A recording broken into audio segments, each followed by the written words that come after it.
Hello taste buddies, welcome to చిత్రచుల kitchen. పులిహోర అంటేనే మనకు గుళ్ళో పెట్టే ప్రసాదం గుర్తొస్తుంది. కానీ ఆలయం లాంటి టేస్ట్ ఇంట్లో ఎంత చేసినా రాదు. అయితే ఈ విధంగా ఒకసారి చేసి చూడండి, గుడిలో ప్రసాదంగా ఇచ్చే పులిహోర రుచే వస్తుంది. ఒక్కసారి తింటే జీవితాంతం గుర్తుండిపోతుంది.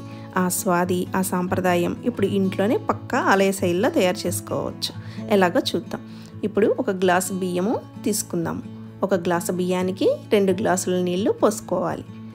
ఈ విధంగా 2 గ్లాసుల నీళ్ళు పోసుకున్న తర్వాత అన్నాన్ని వండుకుందాం. అన్నము మరీ మెత్తగా అవ్వకూడదు, పలుకుగా అవ్వకూడదు, ఈ విధంగా రావాలి. అన్నం అయిపోయినట్లే ఇప్పుడు చింతపండు గుజ్జు ఎలా తయారు చేసుకోవాలో చూద్దాం.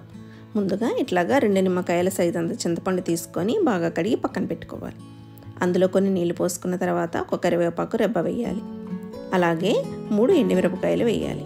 మనకి స్పైస్ ఎంత కావాలంటే అంత వేసుకోవచ్చు. అందులో కొంచెం సాల్ట్ వేసి గ్యాస్ వెలిగించుకొని నీరు వేడయ్యే వరకు ఉంచితే సరిపోతుంది. తర్వాత ఎండుమిరపకాయలని, కరివేపాకుని పక్క తీసి పెట్టుకొని చింతపండు గుజ్జు ఈ విధంగా పిండి పక్కగా పెట్టుకుందాం. ఇప్పుడు ఒక కడాయి తీసుకొని మనకు కావాల్సిన పొడిని తయారు చేసుకుందాం. అందులో 1.5 స్పూన్ ఆవాలు, జీలకర్ర, అలాగే 1.5 స్పూను ధనియాలు వేసుకుందాం. ఇప్పుడు మెంతులు వేసుకుందాం, ఒక 1/2 స్పూను. అలాగే నువ్వులు 1.5 స్పూన్ వేసుకుందాము. మనకి స్పైస్ బాగా ఎక్కువ కావాలంటే మిరియాలు కూడా యాడ్ చేసుకోవచ్చు. నేను ఒక ఎండుమిర్చిని కూడా యాడ్ చేస్తున్నాను. ఇప్పుడు ఇవన్నీ చక్కగా వేయించుకుందాం. ఈ విధంగా మిక్సీకి వేసి పొడి చేసి పక్కన పెట్టుకుందాం. తాలింపు కోసం సిద్ధం చేసుకుందాము. ముందుగా ఆయిల్ వేసుకుందాం. ఒక 1/2 కప్పు ఆయిల్ వేసుకుందాం. తాలింపుకి కొంచెం ఎక్కువ ఆయిలే పడుతుంది. అలాగే ఒక 1/2 స్పూన్ ఆవాలు, 1/2 స్పూన్ జీలకర్ర, పచ్చెనగపప్పు 2 స్పూన్లు వేసుకుందాము. అలాగే మినప్పప్పు 2 స్పూన్లు వేసుకుందాం. పోపు దినుసులు ఎంత ఎక్కువ వేస్తే టేస్ట్ అంత బాగుంటుంది. అలాగే వేరుశెనగ గుళ్ళు ఒక గుప్పుడు వేసుకుందాము. ఇప్పుడు ఇవన్నీ బాగా కలిదిప్పుకుందాం. జీడిపప్పులు 10 నుంచి 15 వరకు వేసుకోవచ్చు. అలాగే 2 పచ్చిమిర్చి వేసుకుందాము. 2 ఎండుమిరపకాయలు కూడా తుంచి వేసుకుందాము. వీటన్నిటిని చక్కగా వేయించుకుందాము. ఇవన్నీ చక్కగా వేగిపోయిన తర్వాత ఇంగువ వేస్తున్నాను. పులిహోర కాబట్టి ఖచ్చితంగా ఇంగువ ఉండవలసిందే. అలాగే 3 రెబ్బల కరివేపాకు వేసుకుందాం. కరివేపాకు ఎంత ఎక్కువ ఉంటే అంత బాగుంటుంది పులిహోర. ముందుగా రెడీ చేసి పెట్టుకున్న ఈ పొడిని ఒక 2 స్పూన్లు వేసుకుందాం.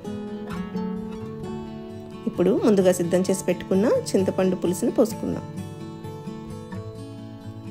చక్కగా తిప్పుకోవాలి. చింతపండు పులుసు పోసుకొని తర్వాత ఇందులో ఒక 1/2 స్పూను పసుపు వేస్తున్నాను.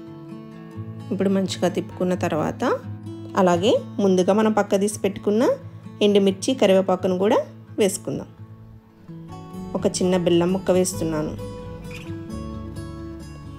చింతపండు పేస్ట్ సిద్ధమైపోయినట్లే.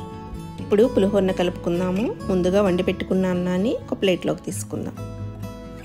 అన్నం మొత్తం తీసుకున్న తర్వాత అందులో ఒక 1/2 స్పూను పసుపు యాడ్ చేసుకుందాం.